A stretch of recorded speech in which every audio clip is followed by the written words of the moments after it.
আসন্ন পূজা উপলক্ষে আপনারা জানেন প্রতি বছরই হয় এটা। আমরা পুলিশের পক্ষ থেকে সর্বোচ্চ নিরাপত্তার চাদরে থাকার ব্যবস্থা আমরা করি। এখানে আনসার বাহিনী থাকবে, আপনাদের যে স্বেচ্ছাসেবক বাহিনী থাকবে।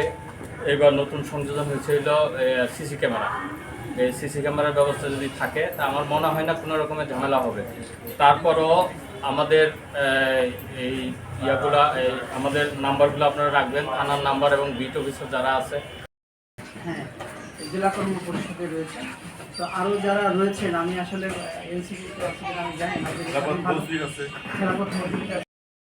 বিপদ ইনশাআল্লাহ আমরা মোকাবেলা করব। করতে পারবো তো?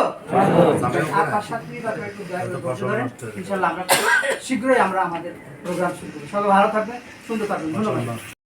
বিদ্যুৎ কিন্তু রাখতে হবে। ক্যামেরা নাই কার তার মন্ডলে সিসি ক্যামেরা নাই। হাত তোলেন। হ্যাঁ, এই নতুন এবং আমি মনে করি যে আসলে বিশ্ব পরিমণ্ডলে রাজনৈতিক দলের উপরে দায় চাপিয়ে দেওয়া হয়, আমি এটাকে ঘৃণা করি। আমরাও দিব, অন্যান্য রাজনৈতিক দলও দিবে, আইন শৃঙ্খলা বাহিনী তো তাদের দায়িত্ব